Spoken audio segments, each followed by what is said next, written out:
The patrol car rolled in slow, lights cutting across the quiet residential street like a blade. It was early evening, the hour when daylight still lingered but shadows were already stretching long across the pavement. A black sedan sat parked near the curb, engine off, hazard lights blinking softly. Inside, Marcus Hill waited, hands resting on the steering wheel, phone face down on the passenger seat, eyes forward. He had been waiting for someone else, not the police. The officer stepped out with deliberate confidence, boots striking the asphalt louder than necessary. He glanced at the sedan, then at Marcus, then back at the license plate. His hand hovered near his belt as he approached, posture rigid, voice already sharp before he spoke. He said the car matched the description of a stolen vehicle reported earlier that day. He said the driver fit the description too. Marcus lowered the window slowly. He spoke calmly, evenly, asking what seemed to be the problem. The officer did not answer the question. Instead, he asked Marcus where he got the car. When Marcus replied that it was his, registered in his name, the officer's expression tightened. Suspicion replaced inquiry. Authority replaced curiosity. A second cruiser arrived before Marcus could finish his sentence. Then a third. Neighbors began to appear on porches, drawn by the lights, by the tone, by the familiar tension that followed situations like this. Phones came out quietly, screens glowing, recording without comment. No one interfered. No one needed to. The officer asked Marcus to step out of the vehicle. Marcus complied. He was told to keep his hands visible. He did. He was told to face the hood. He did. The officer's voice carried the confidence of someone who believed he was unquestionably right. Each command came faster than the last, as if resistance had already been assumed. Marcus asked again what the issue was. He offered to show registration, insurance, identification. The officer waved it off. He said stolen cars often had forged paperwork. He said stories were easy to make up. He said cooperation would make things go smoother. The accusation settled in the air, heavy and familiar. Stolen car. Suspect description. No evidence presented, no verification attempted. Just a conclusion reached early and enforced publicly. Marcus stood silent now, jaw set, eyes steady, aware of every movement behind him, every camera pointed in his direction. The officer called in the vehicle identification number over the radio, his tone impatient. While waiting, he leaned closer, lowering his voice, reminding Marcus that lying to an officer was a crime. He suggested that honesty now could help later. It was not a question. It was a warning. Minutes passed. The radio crackled. Static. Silence. The system lagged. The delay seemed to irritate the officer more than the accusation itself.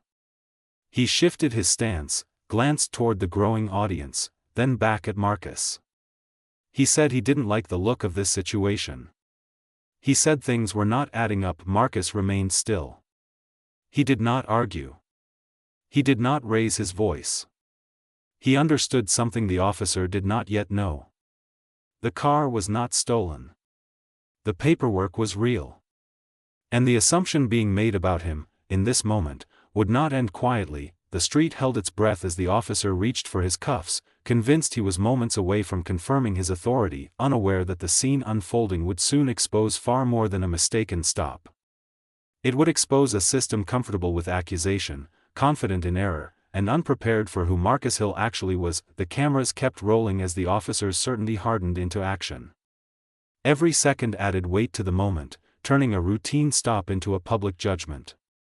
The flashing lights reflected off nearby windows, casting Marcus's silhouette again and again, frozen in accusation.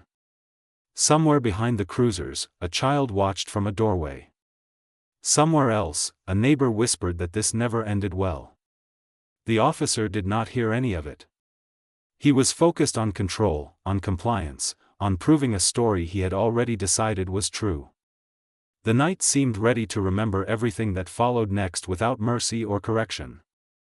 The delay on the radio stretched the moment thin, pulling tension tighter with every second. The officer paced once, then stopped directly behind Marcus, close enough that Marcus could feel his breath. He repeated the accusation, louder this time, making sure the neighbors heard it clearly. Stolen vehicle. Possible suspect. Ongoing investigation. The words were chosen carefully, not for accuracy, but for control. Marcus was told to spread his feet wider. He did. He was told not to turn his head. He didn't. His calm only seemed to irritate the officer more. Calm was not what the officer expected. Calm disrupted the familiar rhythm of dominance and fear. It suggested confidence. It suggested preparation. Another officer joined them, younger, quieter, eyes darting between Marcus and his partner. He asked, cautiously, whether the registration had been checked yet. The first officer dismissed him with a look.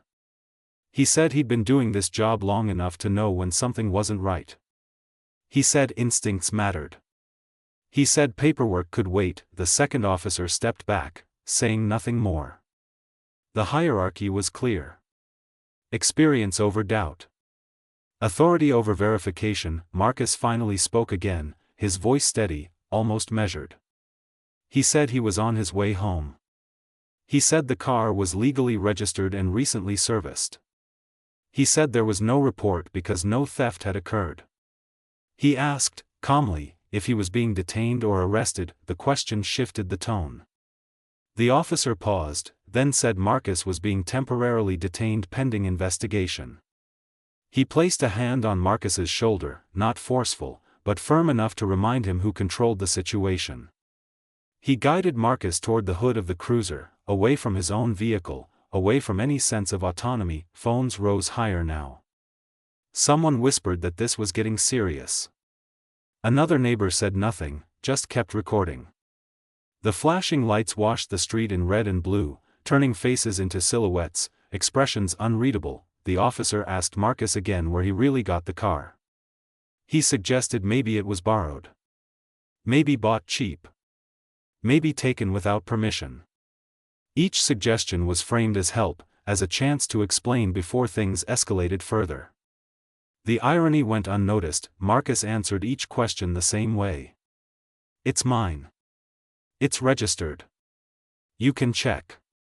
His repetition was not defiance. It was consistency. It was patience. The officer radioed dispatch again, irritation creeping into his voice.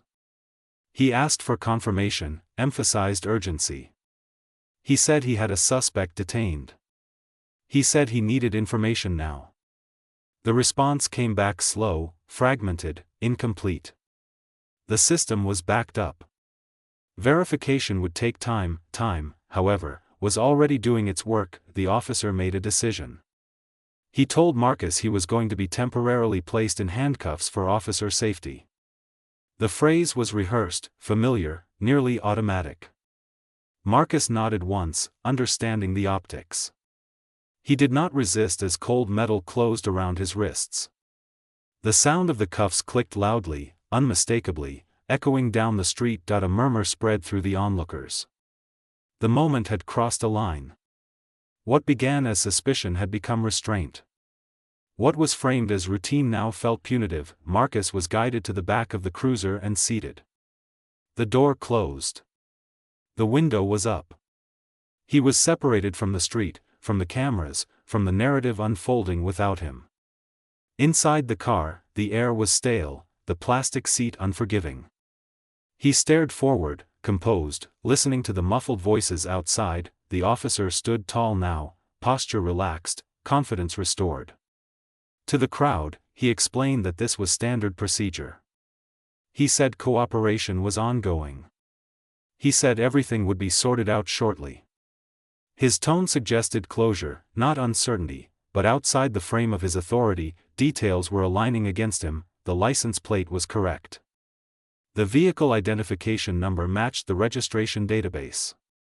The name tied to the car matched the man in the back seat. The delay had not changed the facts. It had only magnified the assumptions. The younger officer checked his phone discreetly, eyes widening slightly. He looked up at his partner, then back down. He said nothing yet, but his body language shifted. Doubt had entered the scene. Dispatch finally responded clearly. The car was not listed as stolen. There was no active report. No alert. No bolo. The line went quiet again. The officer frowned, irritation flashing across his face. He asked dispatch to recheck. He said mistakes happened. He said he wanted confirmation. The request sounded less confident now, more defensive. As he waited, he glanced toward the cruiser where Marcus sat restrained, calm, silent. For the first time, the officer seemed to look at him not as a suspect, but as a variable he had underestimated. The cameras kept recording. The street stayed still. The escalation had reached its peak, not through shouting or violence, but through a slow accumulation of unchecked authority, public assumption, and a certainty that was beginning to crack under its own weight. The officer did not remove the cuffs. He did not open the cruiser door. Instead, he doubled down that he told dispatch to stay on the line. He said there must be a delay in the system. He said the neighborhood had recent theft activity. He said he had reasonable suspicion to continue the detention. Each sentence was delivered with practiced certainty, the language of policy used as a shield against doubt. Marcus remained in the back seat, wrists bound, posture upright. Through the glass, his face was calm, unreadable. The officer avoided looking at him now. Eye contact would have invited questions he did not want to answer. The younger officer shifted again, uneasy. He suggested, quietly, that maybe they should uncuff the driver if the car wasn't stolen. The senior officer cut him off. He said protocol allowed temporary restraint. He said the situation was still fluid. He said he was in charge. Authority misuse did not arrive with shouting or threats. It arrived as procedure stretched beyond necessity, as discretion hardened into punishment.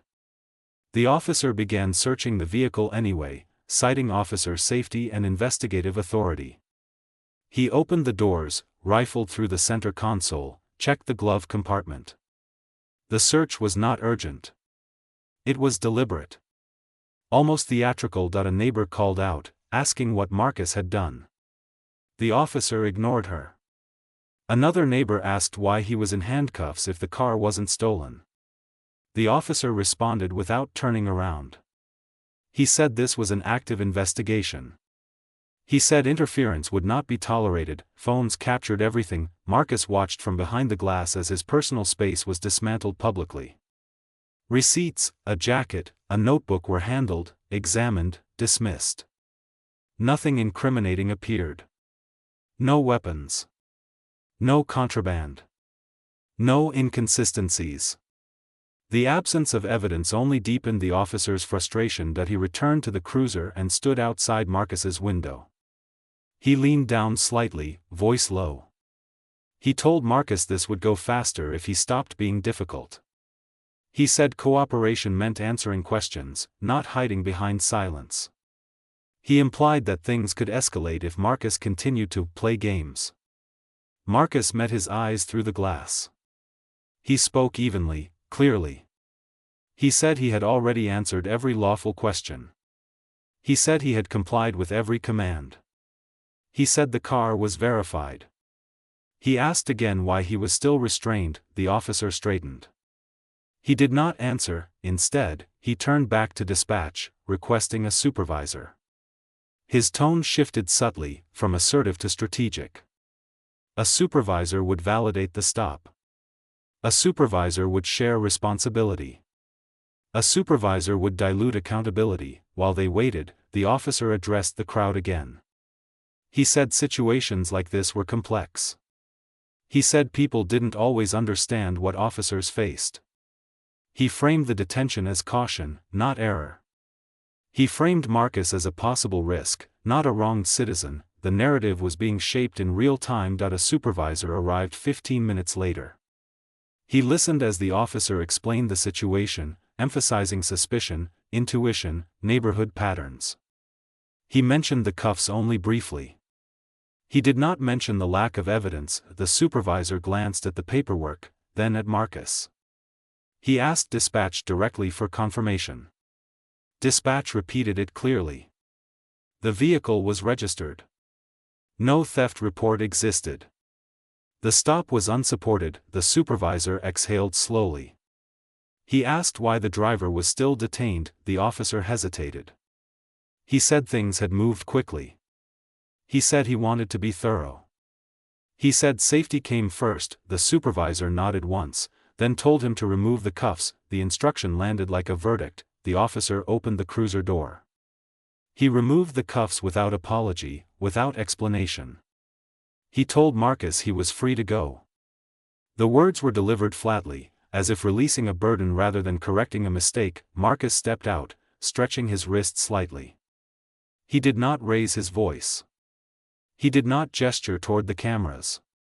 He simply stood, composed, watching the officer who had restrained him struggle to regain authority in front of witnesses. The supervisor thanked Marcus for his cooperation. He said there had been a misunderstanding. He said the department took situations like this seriously, but the damage was already visible. Neighbors murmured. Phones kept recording. The officer avoided the crowd now, his confidence drained. What he had intended as control had become exposure. What he framed as procedure had revealed misuse. Marcus gathered his belongings from the car. Before leaving, he turned to the supervisor and spoke quietly. He said he would be filing a complaint. He said he would also be documenting everything. The officer stiffened. For the first time, the imbalance of power shifted slightly. Not through confrontation, but through consequence. The misuse of authority had been witnessed, recorded, and acknowledged. The scene ended not with resolution, but with tension unresolved, waiting for what would follow when procedure met accountability beyond the street. The power reveal did not arrive with raised voices or flashing badges. It arrived quietly, carried in Marcus Hill's calm movements as he leaned into his car and retrieved his phone. The supervisor and officers were already turning away, ready to close the scene, to file it under misunderstanding and move on. The street, however, had not moved on. Cameras were still up. Neighbors were still watching. The night had not forgotten. Marcus did not announce anything. He simply tapped his screen, scrolled once, and placed a call. He stood beside his car as the line connected, posture relaxed, voice low enough that only those nearest could hear. "Yes," he said. "This is Hill. Badge check incident. I was detained and cuffed. Location logged." The supervisor paused mid-step. He turned back, listening now. The officer who had initiated the stop stiffened, eyes narrowing slightly. Marcus ended the call and slipped the phone back into his pocket. He did not look at the officers. He looked at the street, at the witnesses, at the quiet attention he now commanded without trying. The supervisor cleared his throat. He asked Marcus who he had just called. Marcus answered simply. He said he had notified his task force supervisor. He said protocol required immediate reporting when detained during an active assignment, even off-duty. He said the call was already logged. The word task force landed differently than complaint. It was not a threat. It was a fact. The initiating officer stepped closer. He asked what task force Marcus was referring to. His tone was guarded now, stripped of its earlier certainty. Marcus turned to him for the first time since the cuffs came off. He met his eyes calmly. He said he was assigned to a joint federal task force. He said his work involved interagency operations. He said his credentials were in the vehicle. If they needed to verify, the supervisor's expression changed immediately. The casual authority he had carried moments earlier sharpened into alertness. He asked Marcus which agency. Marcus answered without emphasis. Federal Bureau of Investigation. The street seemed to tilt. The officer who had accused Marcus of stealing his own car blinked once. He glanced at the supervisor, then back at Marcus. His mouth opened slightly, then closed. The story he had constructed no longer fit the facts in front of him. The supervisor asked to see identification. His voice was respectful now, careful. Marcus retrieved a wallet from his jacket and handed it over. The supervisor examined it closely, then handed it back with both hands. there was no doubt that a quiet urgency entered the scene. The supervisor radioed dispatch again, requesting confirmation, this time using different language. He referenced federal credentials. He asked for a watch commander. The officer stood still, hands at his sides, eyes fixed somewhere beyond Marcus. The authority he had wielded earlier drained from his posture. He was no longer in control of the narrative. He was inside it. Dispatch responded quickly now. The tone had changed. The system that lagged moments earlier moved with precision. Names were confirmed. Credentials verified. A task force supervisor acknowledged the incident. The supervisor lowered his radio. He apologized to Marcus, formally this time. He said the situation was unacceptable. He said it would be addressed immediately. Marcus nodded once. He said he expected it would. The power reversal was complete, not through aggression, but through alignment of facts. The rules the officer had leaned on now leaned back.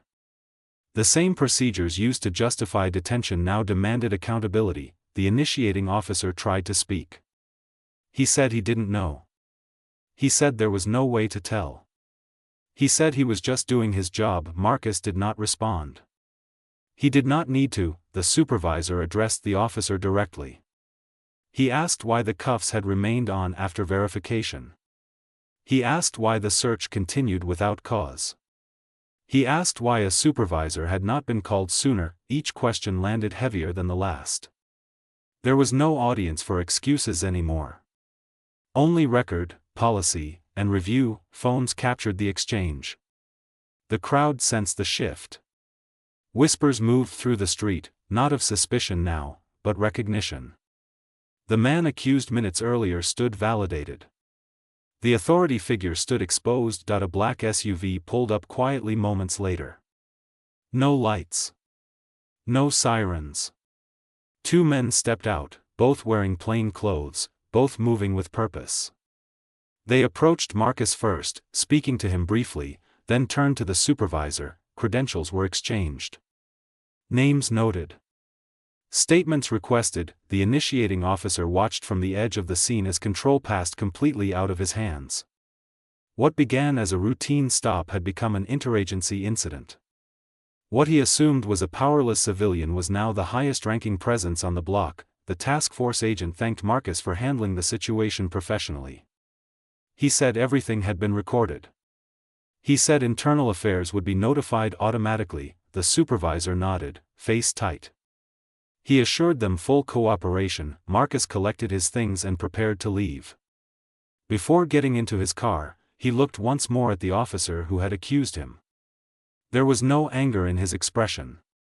Only clarity. He drove away slowly, leaving behind a street no longer flashing with accusation, but glowing with consequence.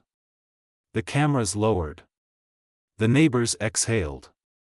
And the officers remained, standing in the quiet aftermath of a power they had assumed would never be challenged. It had been challenged calmly.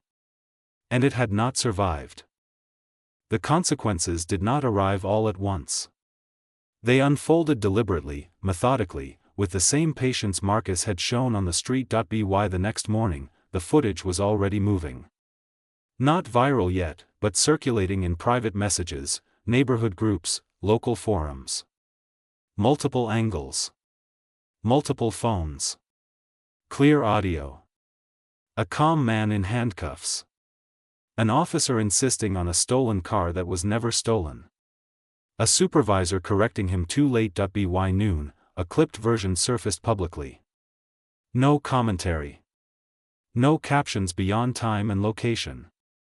Just footage. By evening, it had traction. Local journalists recognized the pattern immediately. A traffic stop escalating without cause. A detention justified by instinct. A search unsupported by evidence. The story wrote itself, except for one detail that changed everything. The driver was identified as a federal task force agent. That detail shifted the tone overnight. What might have been dismissed as another uncomfortable encounter became a credibility test for the department. News outlets reached out for comment. Civil rights groups requested records. Internal Affairs opened a formal review within hours, not days. the officer was placed on administrative leave pending investigation. The phrase was neutral, procedural, but its meaning was unmistakable. His badge was surrendered at the end of shift. His firearm logged and secured. He was instructed not to contact witnesses. The supervisor who arrived late was not spared scrutiny. His body cam footage was reviewed. His decision-making timeline questioned. Why the cuffs stayed on? Why the search continued? Why authority was allowed to override verification? Marcus did not speak publicly at first. He did not need to. The evidence spoke with precision. When he did issue a statement, it was brief. He said he expected accountability. He said the issue was not personal. He said the concern was systemic. He emphasized that the encounter could have ended very differently for someone without federal credentials. That sentence became the headline. Department leadership held a press conference 48 hours later. They acknowledged procedural failures. They promised transparency. They committed to a full review. Their words were careful, calibrated, designed to stabilize rather than inflame, but inside the department, the consequences sharpened. Internal affairs interviews were extensive. The initiating officer was questioned about his initial suspicion. He cited intuition, training, experience. When asked to articulate specific indicators, his answers thinned. When asked why he ignored verification, he faltered. Body cam footage contradicted his written report. His tone, his sequencing, his justification for restraint. Discrepancies accumulated, small but undeniable. The search of the vehicle was flagged as unlawful. The continued detention after verification was flagged as excessive. The language used toward Marcus was flagged as coercive. Each finding carried weight. The officer's disciplinary history was reviewed. Previous complaints surfaced. Not identical, but familiar. Stops that escalated unnecessarily. Citizens who felt unheard. Incidents resolved quietly, without pattern recognition. This time, the pattern was visible. Marcus was called to provide a formal statement. He did so in a quiet room, with counsel present. He spoke plainly, without embellishment. He described the moment the accusation was made. The delay. The cuffs. The refusal to de-escalate. He emphasized that he complied fully at every stage. His credibility was unassailable. Civil litigation followed. Not immediately, but inevitably. The department settled before trial. The terms were confidential, but the acknowledgement was public. Rights had been violated. Procedures had failed. The officer resigned before termination proceedings concluded. The official record listed it as voluntary separation. The timing told a different story. The supervisor received disciplinary action and mandatory retraining. His authority was not revoked, but it was constrained. Oversight increased. Promotion prospects dimmed. The footage continued to circulate, now accompanied by analysis. Legal experts broke down the encounter step by step. Former officers weighed in, pointing out where discretion turned into dominance. Where caution became control. The public response was not explosive. It was sustained. Measured. Relentless. Community meetings filled. Questions were asked calmly, persistently. Policies were requested. Training manuals scrutinized. The department could not dismiss the moment as isolated. Too many people had watched it unfold. Marcus attended one of those meetings, quietly. He sat in the back. When invited to speak, he declined. He said the focus should remain on reform, not recognition. That refusal only amplified his impact. The department announced changes weeks later. Mandatory verification protocols during vehicle stops. Clear limits on cuffing during investigative detentions. Immediate supervisory review when verification contradicts suspicion. They called it reform, but for the officer who initiated the stop, the consequences were personal. His reputation followed him beyond the department. Future applications stalled. His narrative of just doing the job failed under recorded evidence. the power he once exercised casually now belonged to processes he could not control. For Marcus, the consequences were quieter. He returned to his work. His role did not change. But his understanding of visibility did. He knew the footage mattered not because of who he was, but because of who he could have been perceived as. That awareness stayed with him. The street where it happened returned to normal. The lights were gone. The neighbors moved on. But the memory remained, anchored in recordings that could not be erased. What began as an accusation ended as a record. What began as authority ended as accountability, and the system, slow and resistant, had been forced to acknowledge itself. The reforms did not arrive as an admission of guilt.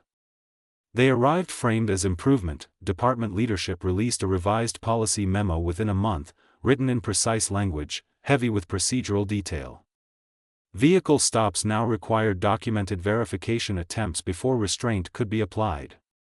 Cuffing during investigative detentions demanded articulated, reviewable justification.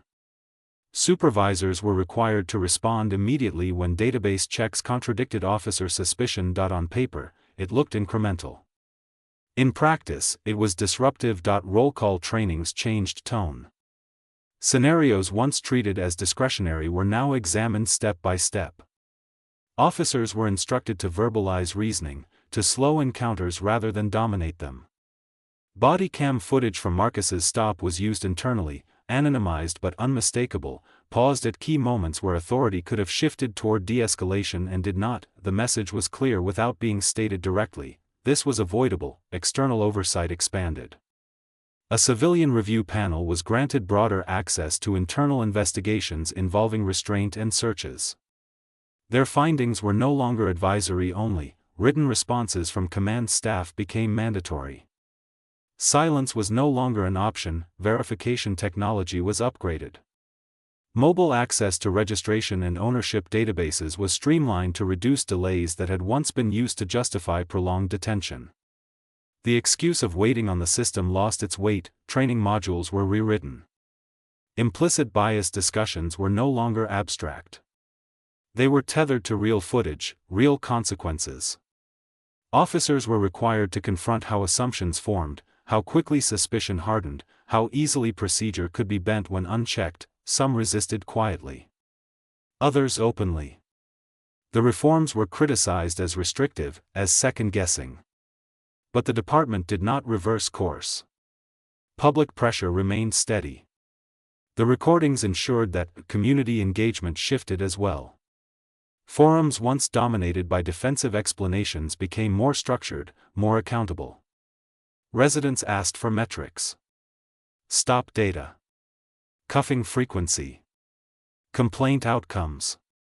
For the first time, the department responded with numbers instead of assurances. The incident was referenced in policy discussions without naming it. Everyone knew which one it was. Marcus was not involved in shaping the reforms directly. He was consulted once, briefly, asked to review language around interagency encounters. He made minor clarifications. He did not editorialize. He did not expand his role. His restraint became part of the lesson. Federal partners took notice. Joint Task Force protocols were updated to include clearer guidance on off-duty encounters and reporting. Information sharing improved. The gap that allowed authority to operate in isolation narrowed. None of it erased what happened. That was not the goal was containment of repetition. Months later, a similar stop occurred in a neighboring district. Different officer. Different driver. Similar suspicion. This time, verification came first. Cuffs never appeared. The stop ended quietly. No footage circulated. No names trended. That absence was the metric. Inside the department, promotions began to factor in complaint resolution and de-escalation outcomes. Not just arrests. Not just citations. Careers adjusted subtly, but unmistakably. The system did not transform overnight. It rarely does. But it bent. What forced it to bend was not outrage or spectacle. It was documentation, credibility, and the quiet authority of rules applied consistently. Marcus's case became a reference point in training binders and legal briefings. Not as a scandal, but as a standard. A reminder that power functions best when it is restrained, and that misuse, once recorded, reshapes more than reputations. The reform settled into place gradually, like weight redistributing. The department moved forward carrying a new awareness, that every stop now existed not just in the moment, but in the long memory of systems that could no longer claim ignorance. Accountability had not arrived as punishment alone. It arrived as structure, and structure, once changed, had a way of outlasting the incident that demanded it. The street never knew Marcus Hill's name the way the internet briefly did. It didn't need to. Weeks later, it looked the same as it always had. Parked cars. Evening light. Quiet routines. But something subtle had changed, not just there, but beyond it. The memory of that night lived on not as outrage, but as awareness. Marcus returned to his work without ceremony. He didn't grant interviews. He didn't seek recognition. When asked privately how it felt to be mistaken, restrained, and exposed like that, he answered simply. He said the most important part wasn't what happened to him. It was what usually happened to people without proof, without witnesses, without leverage. That distinction lingered. The footage still circulated occasionally, resurfacing when similar stories emerged. Each time, it served the same purpose. It slowed assumptions. It reframed authority. It reminded viewers that calm dignity could outlast arrogance, and that rules, when applied evenly, could reverse power without force. Justice in this story did not come from anger. It came from patience. From documentation. From letting systems confront themselves in public light. No one cheered when the officer resigned. No crowd gathered when policies changed. Accountability arrived quietly, deliberately, the way lasting change often does. The cameras that recorded the stop eventually went back into pockets. But their presence had already done its work. They had turned a moment into a mirror. This story ends where it began. On an ordinary street. With ordinary people watching. The difference is what they now expect, not perfection. Not heroics, just fairness, and the understanding that power, when misused, does not always fall to noise or chaos. Sometimes it falls to clarity, patience, and the simple act of letting the truth stay visible long enough to matter.